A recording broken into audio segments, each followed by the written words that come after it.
खुशामदीद, good morning, बहुत बहुत स्वागत आपका। प्रोग्राम सलाम जेके आप देख रहे हैं दिल्ली के स्टूडियो से बराह रास्त। अप्रैल की 23 तारीख और जुम्मे के दिन, और आज एक और ताज़ा शुमारे के साथ मैं आपकी खिदमत में हाजिर आसिफ रशीद। और प्रोग्राम सलाम जेके में आज मेरे साथ हैं एग्जीक्यूटिव एडिटर इशफाक गौहर। हर रोज की तरह आज भी इस प्रोग्राम में हम दुनिया भर की उन तमाम बड़ी खबरों पर नजर रखेंगे जो इस वक्त सबसे ज्यादा सुर्खियों में हैं, और दुनिया भर के साथ साथ हिंदुस्तान के अंदर मौजूदा सूरत हाल जो आलमी वबा की वजह से बनी है उस पर भी हमारी इस सूरत हाल पर नजर रहेगी।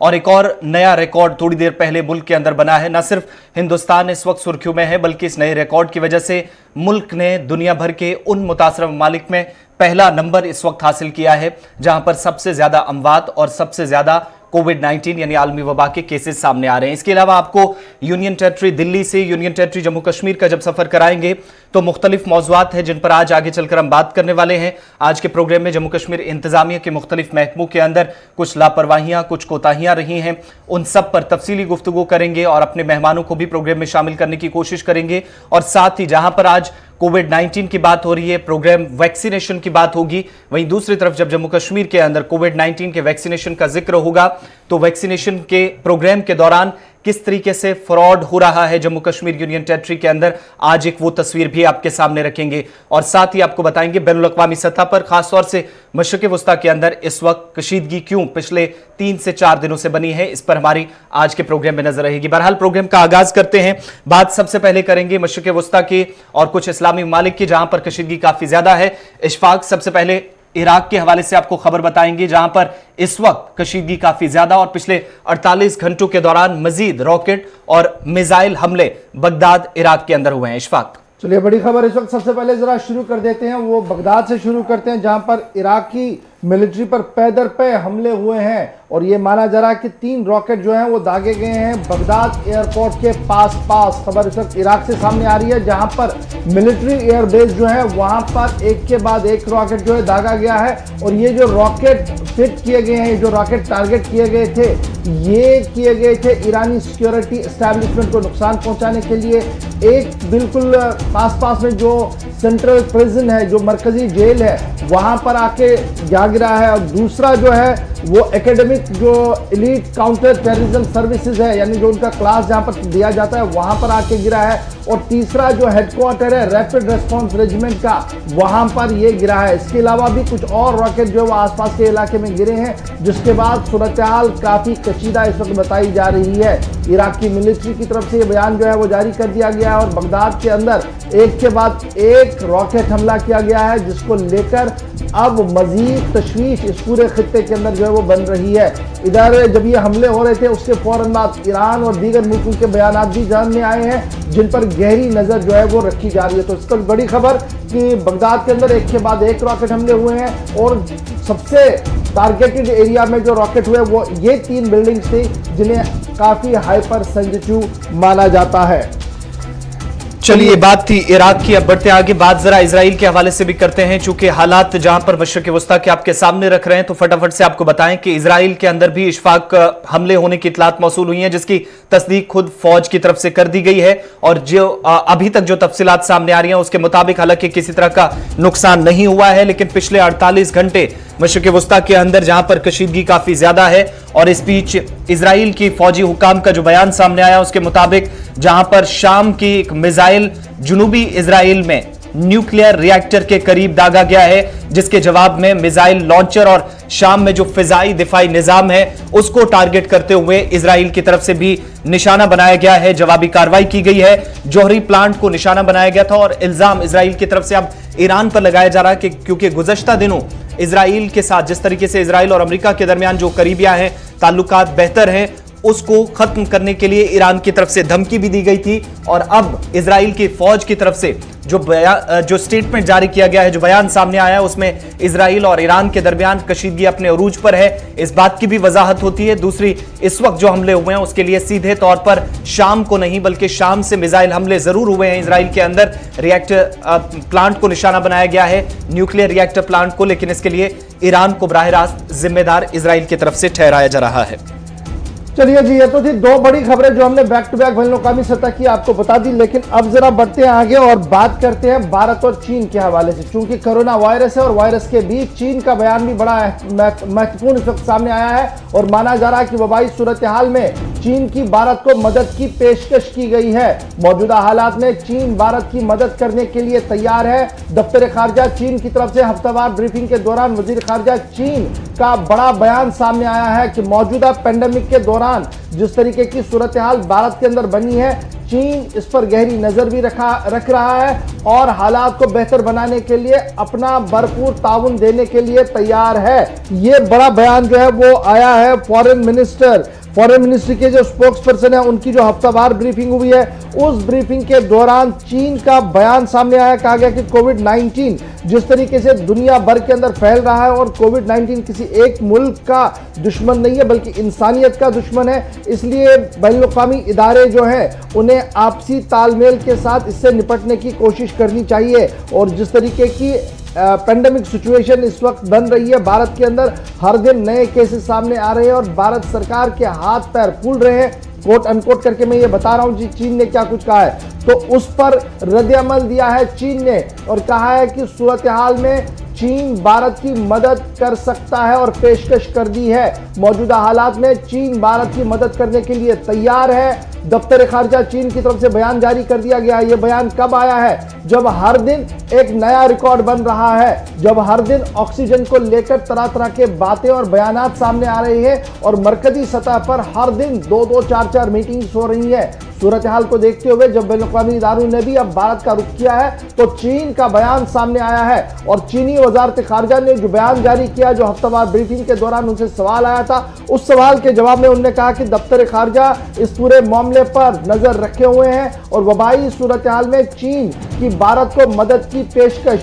कल कर दी गई है। ये बड़ी डेवलपमेंट है जी, उस वक्त जब भारत और चीन के अफवाज लद्दाख की सरहद पर आमने सामने हैं और लगातार चीन इस बात को दोहरा रहा है कि मामला हल होगा, लेकिन हमने और भी मामले आगे बढ़ाने होंगे, यानी तिजारत को आगे बढ़ाना होगा, दोस्ताना ताल्लुकात को बहाल करना होगा, जिस पर वजीर खारजा डॉक्टर जयशंकर ने साफ कर दिया था कि हालात तभी बेहतर होंगे जब पहले इस बड़े मसले को हल किया जाए। ये दरपर्दा रहकर या इसे ठंडे बस्ते में डालकर आगे नहीं बढ़ा जाएगा, यानी पहले वो होना चाहिए। लेकिन उस बीच अब चीन की तरफ से एक और डिप्लोमेटिक बयान आया है। देखना है कि वजारत खारजा भारत की तरफ से इस पर क्या कुछ रद्द-ए-अमल हो सकता है। तो ये बड़ी खबर थी कि जो हमने आपको चीन के हवाले से बता दिया। लेकिन बढ़ते हैं जी आगे, बात कोरोना की करते हैं। क्योंकि जब चीन से शुरुआत हुई थी तो कोरोना की बात करना भी बहुत ज्यादा जरूरी है। कोविड-19 ने एक बार फिर रिकॉर्ड तोड़ दिया है और आलमी वबा कोरोना का कहर मुल्क भर में जारी है और पिछले सारे रिकॉर्डों को तोड़ दिया है। पिछले 24 घंटों के दौरान 3,32,000 से ज्यादा मामले दर्ज किए गए हैं। ये पिछले 24 घंटों के दौरान, इन्हें जो 24 घंटे हुए, इस अरसे में अमवात की शरह भी बतदरीज बढ़ रही है। अमवात की शरह भी बढ़ रही है, केसेस का आना भी बढ़ रहा है। कॉन्टैक्ट ट्रेसिंग और ट्रेसिंग, ये तीन चीजें, टेस्टिंग और ट्रेसिंग का मामला भी तेज हो रहा है। गुज़श्ता 24 घंटों के दौरान 3 लाख से ज्यादा लोग आए हैं पॉजिटिव और 2,244 लोगों की मौत कोविड-19 की वजह से 24 घंटों के दौरान हुई है। वजीर आज़म आज करेंगे आला सतही मीटिंग की सदारत भी, जिसमें कई अहम मामलों पर पेशरफ्त हो सकती है। 8 जनवरी 2021 को अमेरिका के शहर में मुख्तलिफ शहरों से जो केसेस सामने आए थे वो 3,02,000 केसेस थे। वो रिकॉर्ड गुज़श्ता दिनों जरूर टूटा था, लेकिन ये आलमी सतह पर 1.5 साल के इस तवील अरसे के दौरान सबसे नया और पहला रिकॉर्ड है, जहां पर हिंदुस्तान के अंदर 3,32,028 केसेस पिछले 24 घंटों के दौरान रिकॉर्ड किए गए हैं। मौजूदा सूरत हाल को मद्देनजर रखते हुए, जिस तरीके से ऑक्सीजन की कमी या बाकी चीजें मुल्क के मुख्तलिफ शहरों और रियासतों में सामने आई थी, उन तमाम चीजों को मद्देनजर रखते हुए वज़ीर आज़म की तरफ से आज एक के बाद दीगर 3 मीटिंग्स का एहतमाम किया जाएगा। वीडियो कॉन्फ्रेंसिंग के जरिए ये मीटिंग होंगी। पहली मीटिंग उनकी उन तमाम इदारों के साथ जो ऑक्सीजन बनाते हैं, उनके साथ उनके जो मालिकान हैं मुख्तलिफ कंपनियों के, उनके साथ भी मीटिंग होनी है कि कैसे मजीद जो कोविड-19 की टीकाकारी मुहिम है उसको आगे बढ़ाया जाए, कितना स्टॉक मुल्क के अंदर अवेलेबल है और बाहर कितनी मदद बाकी मुल्कों की जा सकती है, उस हवाले से तफसीली गुफ्तगू होगी। दूसरी, जिन रियासतों के अंदर सबसे ज्यादा केसेस यानी मुतासरा रियासतों में महाराष्ट्र सबसे ऊपर है, पंजाब है, दिल्ली के अंदर 26,000 केसेस आए हैं, उत्तर प्रदेश के अंदर बहुत ज्यादा केसेस, उन सभी रियासतों के वज़ीर आला के साथ भी आज की मीटिंग में आगे की हिकमत अमली तय पाएगी। तीसरी अहम बात कि वज़ीर आज़म ने आज 3 रैलियां मगरबी बंगाल के अंदर करनी थी 7वें फेज के इलेक्शन से पहले, लेकिन वो दौरा न सिर्फ बल्कि आज दिन भर की रैलियां मनसूख करते हुए वज़ीर आज़म ने दिल्ली के अंदर जो मीटिंग्स होनी है उनको तरजीह दी है। सूरत-ए-हाल पर डिस्कस करें। की जो मीटिंग का कैंसिल होना और वजीर दाखिला की मीटिंग का जो कैंसिल होना, इसके पीछे कोर्ट का ऑर्डर भी है, क्योंकि कोर्ट ने इस पर काफी बरहमी का इजहार किया था कि मुल्क के अंदर जिस तरीके के हालात है उस पर आप इतनी बड़ी रैलियां कर रहे हैं जो एक मौजूद बन सकता, उस वजह से ये काटी गई है। लेकिन बड़ी खबर आपको जरा याद होगा कि 22 अप्रैल 2021 को टोटल फिगर क्या था जी हमारे पास, 3,32,000 और अमवात कितने थे, 2,247। ये जनाब मैं आपको 22 अप्रैल की बात बता रहा था और आज क्या कुछ सूरत हाल है आपके सामने है, किस तरीके से हजारों लोग जो है वो मौत की आगोश में चले जा रहे हैं। इसमें 2 चीजों का ख्याल रखिएगा, पैनिक हरगिज नहीं होना है। कल भी डू एंड डोंट की एक लंबी फहरिस्त जो है वो डॉक्टरों की तरफ से जारी कर दी गई है कि किस पेशेंट को हॉस्पिटल में जाना है, कौन आदमी ऐसा है जो घर में ही खुद एक्सरसाइज करके अपने ऑक्सीजन लेवल को बढ़ा सकता है, और जो क्रॉनिक पेशेंट्स हैं उनके लिए क्या कुछ करना है। सोशल मीडिया पर ये सारी चीजें अवेलेबल है, ऑथेंटिक सोर्सेज से वो देख लीजिएगा और पैनिक ना होइएगा। सबसे बड़ी चीज है कि पैनिक ना होइएगा। जरूर परेशानी मुल्क के अंदर इस वक्त है, केसेस रफ्तार पकड़ रहे हैं और शायद जो पहले हुआ था, जो फेज 1 था, उससे भी अबतर सूरत हाल इस वक्त है। शमशान घाटों के अंदर, कब्रिस्तानों के अंदर सूरत हाल जो बन रही है उसको देखने के बाद रोंगटे खड़े हो जाते हैं। लेकिन अब इसमें हिकमत अमली के तहत आपने भी काम करना होगा। सब कुछ सरकार के हाथ में छोड़ना है ना, शायद वो भी इस वक्त अक्लमंदी नहीं होगी। तो बड़ी खबर इस वक्त जो सामने मुल्क भर से आ रही है वो है कि 3,32,028 कोरोना पॉजिटिव केस पिछले 24 घंटों के दौरान हुए हैं और 2,244 लोगों की मौत हुई है। आज वजीर आजम एक के बाद एक आला सतही इजलास को सदारत करेंगे, जिसमें वैक्सीन कारी, जिसमें ऑक्सीजन और बेडों को लगाने के हवाले से कोई फैसला लिया जा सकता है। आज की मीटिंग बने रहेंगे आप हमारे साथ, क्योंकि अब इसके बाद जो मैं एक और खबर आपको बता रहा हूं थोड़ी देर में, वो आपको अंदाजा लग सकता है कि ये जो आज हुआ है इसकी पेशेंट गोई कब की गई थी और क्यों सरकार खामोश थी। इस पर मैं थोड़ी देर में आपके पास आऊंगा, लेकिन खबर एक और बड़ी भी आ रही है। बिल्कुल, अब बात जरा खेल के मैदान के हवाले से भी कर लेते हैं, चूंकि मौजूदा सूरत हाल का असर जो है वो खेल सरगर्मियों पर भी पड़ा है। और आईसीसी के हवाले से आपको खबर बताएं कि इंटरनेशनल क्रिकेट काउंसिल की तशवीश में इस वक्त मजीद इजाफा हुआ है, जहां पर मुल्क के अंदर अक्टूबर और नवंबर के महीने में इसी सूरत हाल में जो अभी केसेस आ रहे हैं ये शायद मजीद बढ़ सकते हैं। लेकिन भारत के अंदर जहां पर T20 वर्ल्ड कप होने जा रहा है, आईसीसी की खुसूसी टीम उससे पहले खुद भारत का दौरा करने जा रही है और इस वक्त की सूरत हाल जो है उसका बगौर जायजा लेने के लिए भारत में चूंकि कोरोना वायरस के बढ़ते हुए केसेस ने इंटरनेशनल क्रिकेट काउंसिल की तशवीश में जहां इजाफा किया है, वहीं पर आईसीसी के लिए T20 वर्ल्ड कप का इनेकाद एक बड़ा चैलेंज होगा, जो क्रिकेटर्स का, साबिक क्रिकेटर्स का, माहिरीन का मानना है। टीमें हो, ब्रॉडकास्टर्स हो, दीगर मुतल्लिका अफराद की हिफाजत को यकीनी बनाना है, इस बात पर आईसीसी ने जोर दिया है। इसलिए 6 रुकनी टीम अगले हफ्ते भारत का दौरा करने जा रही है, जो उन 9 मकामात का, 9 वेन्यूज का दौरा भी करेगी, तैयारियों का जायजा लेगी, जिन्हें बीसीसीआई की तरफ से T20 वर्ल्ड कप के लिए अक्टूबर और नवंबर में चुना गया है। अब ये वर्ल्ड कप होगा या नहीं, इस दौरे के बाद मुकम्मल तौर पर फैसला या हतमी फैसला लिया जाएगा। लेकिन फिलहाल शेड्यूल में किसी किस्म की तब्दीली नहीं है। लेकिन हालात को मद्देनजर रखते हुए आईसीसी ने खुद भारत एक खुसूसी टीम भेजने का इस वक्त फैसला कर लिया है। यानी क्रिकेट पर भी बादल कोरोना के मंडला रहे हैं। अगर सूरत हाल ऐसी रही तो शायद ये पूरी सीरीज जो है ना भी हो या यहां से मुंतकिल हो। फिलहाल आईसीसी का आला सतही वक्त जो है वो भारत का दौरा करेगा, उन सभी इलाकों का मुआयना करेगा जहां पर ये मैचेस होने जा रहे हैं। तो अब आप समझ सकते हैं कि सूरत हाल कहां की ओर जा रही है। बढ़ते हैं जी आगे।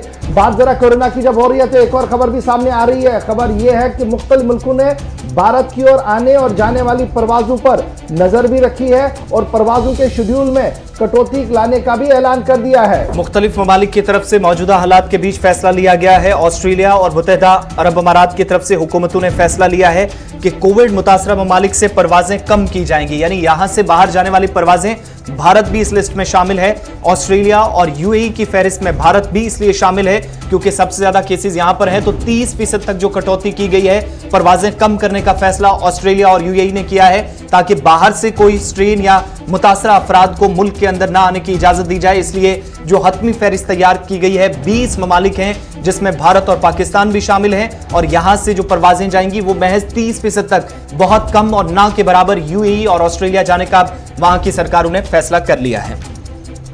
चलिए जी, बढ़ते हैं जी आगे। ये तो सफर की बात थी, लेकिन बात जरा ऑक्सीजन की भी करते हैं, जिसको लेकर हाहाकार मचा हुआ। और इस वक्त जो बड़ी खबर सामने आ रही है वो मुल्क में ऑक्सीजन की कमी को लेकर एक बड़ा इंकिशाफ सामने हुआ है। और हुकूमती इदारों की तरफ से जो कमेटियां तश्कील दी गई थी, उन्होंने पहले ही इस सूरत हाल का खाका खींचा था, और 1 साल के वक्फे के दौरान अगर कुछ किया गया होता तो शायद आज ये सूरत हाल हमारे सामने नहीं होती।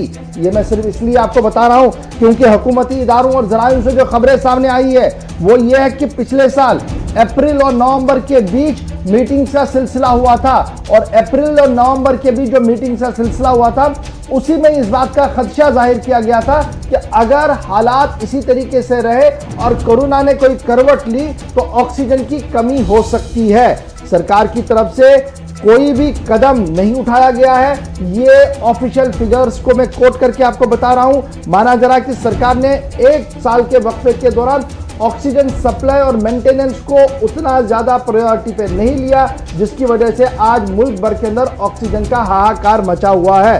पहली मीटिंग 1 अप्रैल 2020 को हुई थी, जो सिर्फ चंद दिनों के बाद हुई थी जब नेशनल लॉकडाउन लगाया गया था, और उसके बाद 11 एम्पावर ग्रुप्स बनाए गए थे, वजीर आजम जिसकी मॉनिटरिंग खुद कर रहे थे, और उन्हें कोविड से निपटने के लिए हर कदम उठाने की बात कही गई थी। और उसी बीच एम्पावर ग्रुप 5 EG5 बनाया गया था, जिसको कोऑर्डिनेट करना था प्राइवेट सेक्टर्स के साथ, एनजीओज के साथ, इंटरनेशनल ऑर्गेनाइजेशंस के साथ और रेस्पॉन्ड रिलेटेड एक्टिविटीज के साथ। और उनकी दूसरी मीटिंग भी हुई, और उस मीटिंग के दौरान उन्होंने ऑक्सीजन शॉर्टेज का मामला सामने रखा। यानी सरकार ने जो खुद अपनी कमेटी बनाई, उस कमेटी ने अपनी दूसरी मीटिंग में ही इस बात का खुलासा पेश किया गया कि सूरत हाल अबतर हो सकती है, इसलिए हमने बड़े पैमाने पर ऑक्सीजन को लेकर काम करना होगा। मिनट्स ऑफ द मीटिंग क्या कुछ कह रही है? In coming days India could face A shortage of oxygen supply, quote unquote. To address it, CIA will coordinate with Indian Gas Agency and mitigate the lack of oxygen supply। ये मैंने quote unquote करके आपको बता दिया है। इसके बाद अब क्या होता है जी, इस मीटिंग में हेड कौन करते हैं? बड़ा इंपॉर्टेंट है, नीति आयोग के CEO अमिताभ कांत साहब, और उसके बाद principal secretary adviser K Vijay Raghavan, secretary department of promotion of industries and internal trade, NDMA member, और भी तकरीबन आधे दर्जन से ज्यादा मुख्तलिफ महकमों के सरबराहों को इस मीटिंग में रखा जाता है। और वजीर आजम दफ्तर में खुसूसी अफसर होते हैं, होम मिनिस्ट्री के अफसर होते हैं, एक्सटर्नल अफेयर्स मिनिस्ट्री के अफसर होते हैं, और सबसे बड़ी बात कि कैबिनेट सेक्रेटरी वहां पर मौजूद रहते हैं। इस दौरान एक खाका खींचा जाता है, और ये खाका खींचा जा रहा है कि किस तरीके से सूरत हाल को बेहतर बनाया जाए। लेकिन ये जो EG5 वाला ग्रुप है, उसको अपनी बात अब रख लीजिए, अब उन्होंने क्या किया क्या नहीं किया, लेकिन पार्लियामेंट की स्टैंडिंग कमेटी जो है हेल्थ एंड फैमिली वेलफेयर, उन्होंने भी अपनी रिपोर्ट जो राज्यसभा के अंदर 21 नवंबर 2020 को रखी, उसमें भी उन्होंने इस बात का खुलासा पेश किया था कि हमने जो नेशनल फार्मास्यूटिकल प्राइसिंग अथॉरिटी है, NPP है, उन्हें ऑक्सीजन प्राइसेस को फिक्स करना, नॉन एविएशन ऑफ ऑक्सीजन को जो जा रहा है उसको रोकना, ताकि हमारे पास स्टॉक रह सके, और हर स्टेट जो है वो मॉनिटरिंग पर रखी जाए कि कहां पर किस तरीके से करना है। ना स्टैंडिंग कमेटी को सीरियस लिया गया, न सरकार ने अपनी गवर्निंग बॉडी जो बनाई गई थी उसकी रिपोर्ट को सामने रखा गया है। अब सवाल ये है कि मौजूदा उस वक्त और आज के दौर में कितना फर्क है जी। उस वक्त इतनी ज्यादा तादाद में केसेस सामने नहीं आ रहे थे। लेकिन माहिरीन ने उसी वक्त इस बात का खुलासा पेश किया था कि हालात पलटेंगे जी। जिस तरीके का माहौल दुनिया भर के अंदर बन रहा है, भारत की आबादी सबसे ज्यादा है, यहां पर अगर इस तरीके की सूरत हाल हुई तो हमने क्या कुछ करना है। कोविड अस्पतालों को बनाना है, ऑक्सीजन सप्लाई को मेंटेन रखवाना है और क्या कुछ करना है। उन सभी डायरेक्शंस पर सरकार का ध्यान शायद नहीं गया है और आज ये सूरत हाल आपके सामने है। अब अभी की ताजा खबर क्या कुछ है। ताजा खबर इस वक्त आ रही है श्री गंगाराम अस्पताल से। ऑक्सीजन की बात जब मैं आपको बता रहा हूं तो खबर से एजेंसी ANI के मुताबिक, जो सिर्फ 10 मिनट पहले खबर दी गई है, 25 इंतहाई अलील बीमार मरने के कगार पर है जी। क्यों? ऑक्सीजन उनके पास सिर्फ 2 घंटे का अस्पताल के अंदर है। वेंटिलेटर और दीगर चीज जो है वो ऑटोमेटिकली ऑफ हो जाएंगे। ऑक्सीजन एयरलिफ्ट करने की अशद जरूरत है और तकरीबन ये जो 60 से ज्यादा पेशेंट है जो इस वक्त बराह रास्त वेंटिलेटर्स पर है, अगर उन्हें बचाना है तो उसके लिए ऑक्सीजन चाहिए। ये दिल्ली का हाल है। मैंने दोनों खबरें आपके सामने रखी। कमेटी ने क्या कहा और इस वक्त ANI खबर रसा एजेंसी श्री गंगाराम अस्पताल के हवाले से क्या कुछ कह रही है, तो अब आप समझ सकते हैं कि सूरत हाल कहां की ओर जा रही है। बढ़ते हैं जी आगे, बात ऑक्सीजन की हो रही है, जरा फटाफट से एक और खबर आपको आज से बताएंगे। बिल्कुल, दिल्ली की जहां पर बात हो रही है तो मुख्तलिफ अस्पतालों के अंदर जो इस वक्त ऑक्सीजन का बहरान है या जिस कमी से कई बड़े अस्पताल, पहले मैक्स के 6 अस्पताल और उसके बाद कल मजीद 3 अस्पतालों की तरफ से अदालत का रुख किया गया, इन सब के बीच में मौजूदा सूरत हाल में दिल्ली समेत कई रियासतों में जहां पर ऑक्सीजन की कमी है, वहीं पर मजीद कई इस वक्त रियासतों की तरफ से फाइजर ने भी हालांकि बयान दिया है वैक्सीनेशन का प्रोग्राम जहां पर मुख्तलिफ रियासतों में आगे बढ़ा है और 5 मजीद रियासतों की तरफ से वैक्सीनेशन के प्रोग्राम को मुफ्त में आगे फिलहाल बढ़ाने का फैसला किया है। और मरकजी हुकूमत अगर एक नई पॉलिसी के तहत काम करे तो और भी कुछ कंपनियों को मुल्क के अंदर काम करने का मौका मिल सकता है, ऐसा सिरम का और बाकी मुतल्लिका इदारों का मानना है। फाइजर का भी ये मानना है ताकि मुल्क के अंदर वैक्सीनेशन के प्रोग्राम को भी मजीद आगे बढ़ाया जाए और मौजूदा जो सूरत हाल है, जो बिगड़ती सूरत हाल है, कंट्रोल से बाहर जा रहे, हाथ से निकलते हुए हालात नजर आए हैं, उन सब पर किसी हद तक कंट्रोल किया जा सकता है। दूसरी बड़ी बात यह कि इस वक्त खासतौर से जो मुख्तलिफ कंपनियों की तरफ से, फाइजर की तरफ से जो वैक्सीन है, सरकार को इस वक्त बिना कोई फायदा लिए अपनी तरफ से वैक्सीन देने की तैयारी कर ली है ताकि वैक्सीनेशन के प्रोग्राम को मजीद आगे बढ़ाया जा सके। हालांकि सरकार ने पहले ही फैसला किया है कि जब वैक्सीन तैयार होगी, जिस इदारे के अंदर वैक्सीन तैयार होगी, 50% मरकज, 50 मुख्तलिफ रियासतों को शेयर की जाएगी। लेकिन उसके साथ साथ हालात को समझते हुए मुख्तलिफ कंपनियां जो वैक्सीन तैयार कर रही हैं वो भी हुकूमत की मदद के लिए आगे आ रही हैं। चलिए जी, वैक्सीन के बाद अब जरा ऑक्सीजन के बाद जरा बढ़ते हैं आगे। बात अब सीधे करते हैं जम्मू कश्मीर की शुरुआत, और जम्मू कश्मीर के लिए अच्छी खबर नहीं है। सरकार ने अब बड़ी बात बता दी है वायरस को लेकर, कोविड-19 के वायरस को लेकर नया आकार सामने आया है और जिस म्यूटेंट की बातें पिछले कई दिनों से हो रही थी, अब सरकार की जुबान भी इस पर खुल चुकी है और सरकार ने हाँ ना के बीच हाँ कर ही दी है। बिल्कुल, कश्मीर में भी अब म्यूटेंट स्ट्रेन के पहले केस की तस्दीक हुई है जिसका खुद इंतजामिया ने जिसकी वजाहत कर दी है। कुल इंतजामिया के मुताबिक जम्मू के अंदर पहले ही 2 दर्जन से ज्यादा केसेस जिनकी तस्दीक हुई थी और वादी के अंदर भी 380 से ज्यादा, कुल मिलाकर 381 जो सैंपल्स लिए गए थे, जिन नमूनों की जांच के लिए उन्हें लैब भेजा गया था, इनमें से 118 की अभी तक जो तस्दीक हुई है, जो रिपोर्ट्स आई हैं, उनमें एक पॉजिटिव पाया गया है। नया जो म्यूटेंट स्ट्रेन है, दूसरी लहर के बीच वादी के अंदर इसकी केस की भी तस्दीक अब हो चुकी है। जम्मू के अंदर 28 और कश्मीर के अंदर ये पहला केस है और फाइनेंशियल कमिश्नर हेल्थ ने इसकी खुद तस्दीक कर दी है। बड़ी खबर हम आपको बता रहे हैं, लेकिन एक चीज बड़ा ध्यान में रखिएगा, दिल्ली के और मुल्क के दीगर रियासतों के अंदर, जिन 5 रियासतों के अंदर जबरदस्त तबाही मच रही है, उस वायरस में और इस वाले कश्मीर वाले वायरस में काफी फर्क दिख रहा है और इसका नाम रखा गया है जम्मू कश्मीर वाले को N440K म्यूटेंट वायरस जो है माना जा रहा कि उतना ज्यादा खतरनाक नहीं है जो उन 5 रियासतों के अंदर है। ताहम माहिरीन लगातार इस पर नजर रखे हुए हैं क्योंकि अभी भी 381 सैंपल गवर्नमेंट की उस साइंटिफिक लेबोरेटरी के अंदर है जहां पर इस पर रिसर्च चल रहा है। ताहम तस्दीक अब यह हो गई है कि पहला वायरस म्यूटेंट जो है, यानी नई शक्ल का जो वायरस है, उसने वादी में दस्तक दे दी है। जम्मू में पहले ही दस्तक दी थी, आपको याद है, जम्मू में दस्तक देने से देते ही क्या हुआ था, अमवात की शरह बढ़ी और केसेस का आना शुरू हुआ। कश्मीर में अगर वायरस ने दस्तक दे दी है, कल से तो अल्लाह की मेहरबानी है, बारिशें हो रही है, लोग घरों में बैठे हैं, लेकिन एहतियात बरतिएगा क्योंकि जब दिल्ली और बड़ी रियासतों का हाल ये हो कि हाहाकार मचा हो, हमारा बेसिक इंफ्रास्ट्रक्चर हेल्थ का पहले ही चरमराया हुआ है, हमारा बेसिक इंफ्रास्ट्रक्चर पहले ही टूटा हुआ है। उसमें इस तरीके का बोझ अगर पड़ेगा तो वो 100% कोलैप्स होगा और फिर कुछ भी नहीं किया जा सकता है। इसलिए वो हालात पैदा न हो, सरकार के SOPs पर फॉलो किया जाए।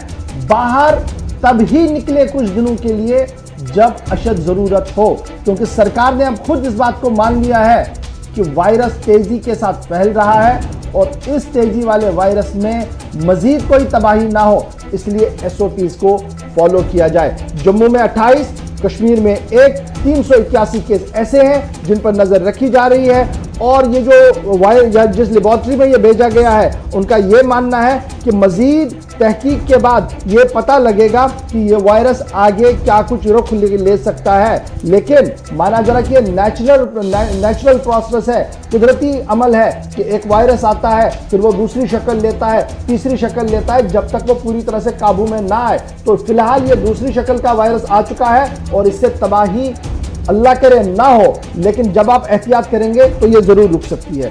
ये तो थी बात जनाब वायरस की। अब बढ़ते हैं जी आगे, आपको आंकड़े बताते हैं। आंकड़े भी वायरस के ही है जी आसिफ। बिल्कुल, जम्मू कश्मीर के अंदर 2 दिनों के बाद थोड़ी सी राहत की खबर जरूर, लेकिन हालात बिल्कुल भी नहीं बदले हैं। और 2 दिनों में जहां पर पिछले 2 दिन जो गुजरे हैं, अगर 24 घंटे आप देखेंगे तो 2000 से नीचे जरूर आंकड़ा रहा है, लेकिन 4234 केसेस 2 दिनों के अंदर रिकॉर्ड हुए। और अब जो पिछले 24 घंटे गुजरे हैं उसमें 1965 मुस्बत मामलों की तस्दीक हुई है। मजीद अमवात के साथ मरने वालों की तादाद 2100 के करीब पहुंच गई है और वायरस की शिद्दत फिलहाल तमाम अजला में, बेशतर जो वादी के अजला हैं वहां पर बरकरार है। 24 घंटों में जो 1965 मुस्बत मामलों की तस्दीक हुई है, इनमें वादी कश्मीर से ज्यादा, जम्मू से कम। लेकिन अमवात की जो शरह है पिछले 24 घंटों में वो जम्मू के मुकाबले कश्मीर से ज्यादा रही है, क्योंकि वादी के अंदर 6 अमवात हुई हैं गुज़श्ता 24 घंटों में और जम्मू सूबे के अंदर जहां पर 4 मजीद लोगों की मौत की खबर सामने आई और इनमें 2 देर रात हुई हैं 12 बजे के बाद। यानी हुकाम की तरफ से जो सरकारी बुलेटिन जो जारी होता है उसमें पहले 2 की तस्दीक हुई थी और देर रात 2 मजीद अमवात के साथ कुल मिलाकर ये 10 अमवात हो जाती हैं और 2100 के करीब अब तादाद पहुंच गई है। इसके अलावा जम्मू के और वादी कश्मीर, खित्ता चिनाब, पीर पंजाल तक मुख्तलिफ इदारों से नए कोविड-19 के केसेस सामने आए हैं। सिक्योरिटी फोर्सेस के जवान भी कोविड-19 पॉजिटिव पाए गए हैं। इसके अलावा लद्दाख मरकज के ज़ेर इंतज़ाम इलाका, यहां पर भी फिलहाल किसी किस्म की राहत नहीं है काफी दिनों के बाद, लेकिन 180 के पार एक बार फिर तादाद पहुंची है। नए 183 केसेस की तस्दीक लद्दाख के अंदर भी हुई है। इस बीच श्रीनगर और बारामूला इंतजामिया ने भी बड़ा फैसला ले लिया है। श्रीनगर और बारामूला इंतजामिया ने 25 बस्तियां जो है वहां पर बंदिशें वाला जोन करार दिया है, कंटेनमेंट जोन जिसे आप कहते हैं जी, करार दिया है। और मुतासरा इलाकों में इम्तिनाई अहकाम नाफिज कर दिए गए हैं, यानी दफा 144 को नाफिज कर दिया गया है। लोगों को घरों में ही रहने की तलकीन की जा रही है। सिक्योरिटी एजेंसियां, पुलिस और सिविल इंतजामिया लगातार इन इलाकों में रहने वाले लोगों को ये बता रही है कि वो घरों में ही रहे जब तक पूरी तरह से टीटी का मामला नहीं होता है, टेस्टिंग और ट्रेसिंग का मामला मुकम्मल नहीं होता है। जिला इंतजामिया श्रीनगर ने जिन इलाकों को कंटेनमेंट जोन में दे दिया है उनमें Sheikhul Alam colony Hyderpora, Hamdania colony sector 5 Bemina, Usmania colony HMT जी कॉलोनी वाला एरिया है, लेन नंबर 3 बेमना और कश्मीर यूनिवर्सिटी का मेन कैंपस शामिल है, क्योंकि आपको याद होगा कि कल कश्मीर यूनिवर्सिटी के वाइस चांसलर भी पॉजिटिव पाए गए थे। इधर बारामूला जिला में भी इंतजामिया ने 20 इलाकों को बंदिशों वाला इलाका जो है वो करार दिया है। तो कुल मिलाकर सूरत हाल जो इस वक्त है वो क्या कुछ है आपके सामने रखने की कोशिश कर रहे थे। आलमगीर वबाई वायरस कोरोना वायरस की लहर जम्मू और कश्मीर में तेजी के साथ बढ़ रही है और जुमेरात को 1965 मस्बत मामले सामने आए। 8 या 9 मरीजों की मौत सरकारी आंकड़े के हिसाब से जो है वो हुई है। बड़ी खबर इसमें एक चीज और भी इशफाक, चूंकि अब हम पिछले केसेस तो गिन रहे हैं, लेकिन माहिरीन की तरफ से जो खदशात जाहिर किए गए हैं कि आज 2000 के करीब तादाद है, 2 दिनों में 42-4300 केसेस, लेकिन आने वाले कुछ दिनों के अंदर तादाद 4000 तक पहुंच सकती है। ये जम्मू कश्मीर के अंदर सूरत हाल है। इस वक्त आप देख रहे हैं कि पहले जहां पर सिर्फ 40 से 50 के बीच जो फिगर से 2000 तक केसेस पहुंच गए सिर्फ 50 दिनों के अंदर, ये सूरत हाल है। अब जब माहिरीन तिब हो या बाकी माहिरीन हो जो हालात पर नजर बनाए हुए हैं, वायरस जो अलग अलग किस्म के आ रहे हैं उसको भी करीब से देख रहे हैं, तो 50 दिनों के अंदर अगर 60-70 केसेस से 2000 तक तादाद पहुंच सकती है, तो इसका मतलब ये माहिरीन की राय के मुताबिक 4000 तक केसेस कुछ दिनों के अंदर जम्मू कश्मीर यूनियन टेरिटरी के अंदर भी जा सकते हैं। यानी जहां सिर्फ 1000, 1500 या 2000 तक का फिगर देख रहे हैं, अगर माहौल ऐसा ही रहा और लोगों ने कॉपरेट नहीं किया, ये 2 से सीधे 4000 पर छलांग मार सकता है। और अगर इसने 2 से सीधे 4000 पर छलांग मारी, तो इसका मतलब जो बेसिक इंफ्रास्ट्रक्चर हमारा है, क्या वो उसके लिए तैयार है? आप खुद इस चीज के गवाह है कि क्या कुछ हो सकता है। इसलिए बहुत ज्यादा जरूरी है जी, एहतियात बरतिएगा। और बढ़ते हैं जी आगे, और वैक्सीन के हवाले से भी बात बताई जा रही है कि माहिरीन का मानना है कि वैक्सीन लगवाना बहुत ज्यादा जरूरी है, क्योंकि वैक्सीन आपको इससे बचा सकता है। पॉजिटिव आप फिर भी होंगे, लेकिन वैक्सीन से आपको थोड़ी बहुत राहत मिल सकती है। लेकिन वैक्सीनकारी के मामले पर अब बड़ी खबर क्या कुछ है? बिल्कुल, मुल्क के अंदर वैक्सीनेशन का प्रोग्राम जो है उसमें तमाम बालिग अफराद के लिए रजिस्ट्रेशन का अमल अब पहले से ही सरकार ने शुरू करने की तैयारी की है। 18 साल से ऊपर जिनकी उम्र है, 1 मई से उनको वैक्सीन तो लगेगा, लेकिन 28 अप्रैल से आप रजिस्ट्रेशन करवा सकेंगे साइट्स पर। एक तरफ रजिस्ट्रेशन आप कोविन एप्लीकेशन के जरिए, जो पहले प्रोसेस था वही रहेगा, लेकिन दूसरी तरफ जो ऑफिशियल वेबसाइट है उस पर भी आप वैक्सीनेशन के प्रोग्राम के लिए, जब इस प्रोग्राम को वसअत देने की सरकार की तैयारी है, तो अगर आप बालिग हैं, 18 साल से ऊपर आपकी उम्र है, तो कोविन ऐप के जरिए भी आप रजिस्ट्रेशन के इस प्रोसेस का हिस्सा बन सकते हैं। सरकार की तरफ से यह भी साफ किया गया है कि जहां पर मुल्क के अंदर इस मौजूदा सूरत-ए-हाल को मद्देनजर रखते हुए वैक्सीनेशन के प्रोग्राम को जल्द और तेज बनाने की कोशिश की गई है, तैयारियां की गई है, वहीं बाख्तियार कमेटी के चेयरपर्सन RS शर्मा ने भी यह साफ किया है कि 48 घंटों के दौरान ही आने वाले जो 1 मई से जो वैक्सीनेशन का प्रोग्राम 18 साल से ऊपर लोगों के लिए शुरू होगा, उसके लिए रजिस्ट्रेशन का अमल शुरू कर दिया जाएगा। 16 जनवरी से शुरू होने वाली इस मुहिम में कोविन ऐप के जरिए रजिस्ट्रेशन के अलावा साइट्स पर भी आम रजिस्ट्रेशन की इजाजत सरकार ने दी है। और इस बात तवक्को की जा रही है कि एक ऐसे वक्त में जब मुल्क में कोरोना की दूसरी लहर शिद्दत से चल रही है, तो एक बड़े इकदाम के तहत अब जो सरकार ने फैसला लिया है, इसमें बड़ी तादाद में नौजवान आ गया है। इससे पहले 45 साल तक के जो लोग थे या इससे ऊपर जिनकी उम्रें थी, उनका वैक्सीनेशन का प्रोग्राम फिलहाल मजीद 1 हफ्ते तक चलने वाला है। लेकिन अप्रैल का महीना खत्म होते ही 18 साल से ऊपर जिनकी उम्र है, 1 मई से उनके लिए भी प्रोग्राम के तहत अब ये रजिस्ट्रेशन का प्रोसेस जो है वो 28 अप्रैल से शुरू हो जाएगा।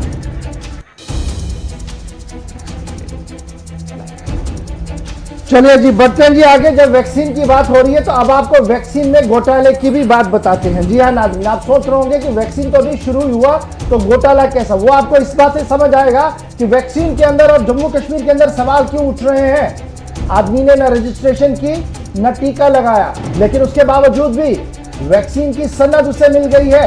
वैक्सीनकारी के मामले पर हुआ है बड़ा खुलासा। जम्मू कश्मीर से बड़ी खबर इस वक्त हम आपको बता रहे हैं कि बिना वैक्सीन लगाए वैक्सीनेशन की सनद भी इजरा कर दी गई है, और जिसके लिए ये सनद इजरा कर दी है वो भी हैरान परेशान है। उनका मानना है न तो रजिस्ट्रेशन की और ना ही वैक्सीन लगाया है। जो वैक्सीन की चिट्ठी को भी दिखाइएगा। और ये कौन आदमी है जिसके नाम ये वैक्सीनेशन सनद जारी कर दिए? पेशे से खुद डॉक्टर है, डॉक्टर हरबख्श सिंह, पीपल्स डेमोक्रेटिक पार्टी के तर्जुमान भी है, और बड़े हैरान परेशान है क्योंकि इंतजामिया की तरफ से उनको कल ये नोटिस मिला कि आपको मुबारक हो, आपने जो रजिस्ट्रेशन किया था, आपका वैक्सीन आपको लग गया है। उसके बाद हमने भी जानने की कोशिश की कि डॉक्टर साहब से पूछे कि जनाब सेहत कैसी है, तो डॉक्टर साहब हंसे, कहा वैक्सीन तो लगाया ही नहीं है। और बाज़ाब्ता तौर पर सर्टिफिकेट पर यह लिखा गया है कि डॉक्टर हरबख्श सिंह, जिनकी उम्र बताई गई है, पैन कार्ड का नंबर दिया गया है, और बाज़ाब्ता तौर पर बर्थ रेफरेंस का नंबर दिया गया है, कोविशील्ड का नाम ये बताया गया है, और ये सारे डोजेज की सारी डिटेल्स देने के बाद ये लिखा गया है कि आपका वैक्सीनेशन जो हुआ है पुलवामा DH4 के अंदर वैक्सीनेशन सेंटर जो है वहां पर अपना वैक्सीन लगाया है। अगर हम ये बता रहे हैं कि ये नहीं लगाया है फ्रॉम द हॉर्सेज माउथ, जिसके नाम ये सनद जारी हुई है, वो इस वक्त हमारे साथ बराह रास्त लाइव है। डॉक्टर साहब बहुत शुक्रिया जी। पहले बताइएगा किस बाजू में लगाया, लेफ्ट या राइट में? देखो मैं अपने मोबाइल को चेक कर रहा था कि 18 मैंने कल देखा 18 तारीख की एक मैसेज आई हुई है मुझे। तो मुझे लगा कि जैसे हम एज अ डीडीसी मेंबर हमें डिटेल मांगी गई थी कि आप रजिस्ट्रेशन करवाइए, आप लोगों को इंजेक्शन के दायरे में रखा जाएगा, क्योंकि अभी तो 45 से ऊपर था। तो मैंने कहा अभी हमारी बारी नहीं आएगी जी। एक बार फोन किया गया कि आप अवेलेबल है तो वैक्सीनेशन के लिए आइए। तो मैंने कहा कि नहीं, मैं यहाँ पे नहीं हूँ, मैं जम्मू में हूँ। तो उन्होंने कहा ठीक है, हम आपको अगली डेट देंगे। लेकिन जब कल मेरे मोबाइल पे एक मैसेज आई, उसमें लिखा कि आपका वैक्सीन जो है सक्सेसफुली हो गया और आप एक सर्टिफिकेट भी डाउनलोड कर सकते हैं। तो पहले मुझे कुछ मजाक लगा, फाइनली मैं उस पे वेबसाइट पे गया और वेबसाइट पे मैंने डाउनलोड किया। और जब मैं डाउनलोड किया तो उसमें बड़ी हैरत ज्यादा बात थी। एक तो लिखा गया है कि मेरा 18 तारीख को 7:37 पे वैक्सीनेशन हो गया, और उसके बाद नई डेट भी दी गई है कि नया सेकंड डोज आप कब करेंगे। तो मैं एक डीडीसी मेंबर भी हूँ, बाय प्रोफेशन डॉक्टर भी हूँ। तो मुझे ये लगा कि मैं आप लोगों के साथ ये शेयर करूं, क्योंकि ये कहीं ना कहीं एक फ्रॉड है। मैं इसको ये नहीं बोलूंगा कि ये लापरवाही है, ये फ्रॉड है। कहीं ना कहीं ये और इंजेक्शन नए एरर है, मैं इसको ये भी मानूं नए एरर है, और ना ही ये कोई इस तरीके से मानूं लापरवाही है, ये जानबूझकर किया गया है। और शायद जब ये किया गया होगा उनके जहन में भी ये नहीं होगा कि आप इतने बड़े पैमाने पर इसको सामने लाएंगे। और अगर मैं इसको बेसलाइन बनाऊं तो कश्मीर में तो बड़ी चीजें ऐसी हुई होंगी, बहुत सारे लोगों के नाम पर तो वैक्सीनेशन हुई होगी। सबसे बड़ी बात है कि जो ये मोबाइल पे मैसेज आती है, बहुत कम लोग इसको देखते हैं, इसको समझते हैं। ये जो बैच नंबर तक इन्होंने दिया है, तो ये इंजेक्शन देखा जाए, इस बैच नंबर का इंजेक्शन कहा गया है।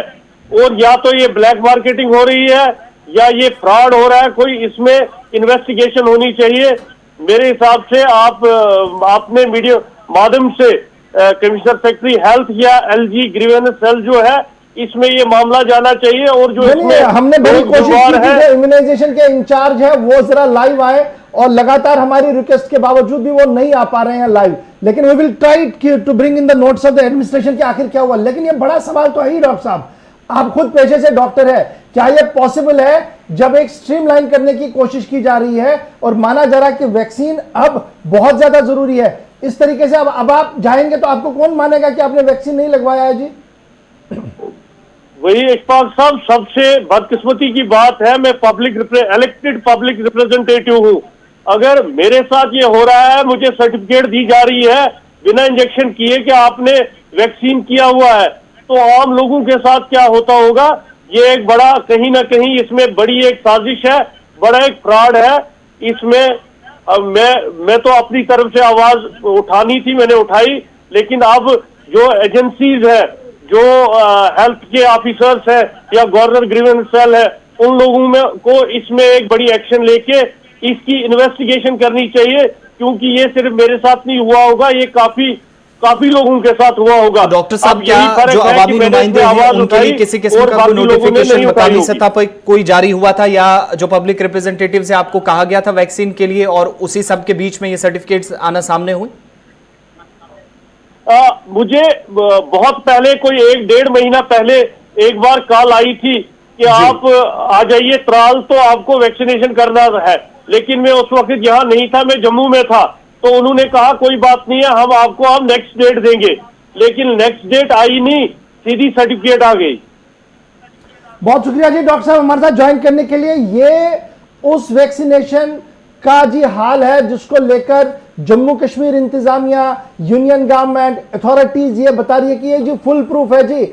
आपने सिर्फ कोविन ऐप पर जाना है, रजिस्ट्रेशन करनी है, आपके मोबाइल पर जी मैसेज आएगा, आप वहां जाएंगे, वैक्सीन करेंगे और उसके बाद आपको सनद मिलेगी। 100% यही होता है। लेकिन आज जो खबर हम आपके सामने रख रहे हैं वो ये है कि बिना वैक्सीन किए भी सर्टिफिकेटें जारी की जा रही हैं, और जारी करने वाला कोई दूसरा नहीं है, वही इदारा है जो आपके और दीगर लोगों के लिए भी वैक्सीन जारी कर रहा है। लेकिन अब यह खबर इसलिए सामने आई क्योंकि ये खुद पेशे से डॉक्टर है, इलेक्टेड रिप्रेजेंटेटिव है, तो इन्होंने मीडिया के सामने मामला लाया।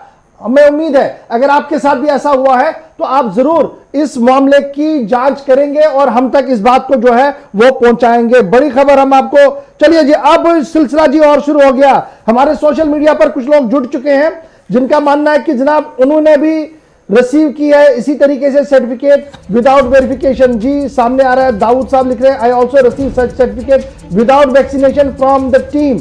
दाऊद खान साहब, वैक्सीनेशन अगर आपका नहीं हुआ तो वो सर्टिफिकेट जरा भेज दिएगा, थोड़ी देर में हम वो भी प्ले करेंगे, और अपना नाम पूरा लिख लीजिएगा कहां से। तो ये बड़ी खबर आ रही है। मैंने पहले कहा कि अब डॉक्टर साहब विसल ब्लोवर के तौर पर सामने आए हैं, जिन्होंने इस बात का खुलासा पेश किया कि बिना वैक्सीन किए उन्हें सनद मिल गई है। वो कहीं पर थे और घर बैठे उन्हें मिल गया कि आपने वैक्सीन लगाया है। मुझे इसके साथ नहीं है कि आप ब्लैक मार्केट में इसको भेजेंगे, कहां पर भेजेंगे, लेकिन जो बड़ा मिशन है, मंसूबा हमारा है कि हमने वैक्सीन कार्य सिर्फ इसलिए करनी है ताकि आबादी बचे, उनके ऊपर वो कहर उस तरीके से ना आए जो हम मुल्क की दीगर रियासतों के अंदर हो रहा है। अगर उसमें लूप होल्स है या जानबूझकर यह किया गया है तो उसके लिए कौन जिम्मेदार होगा।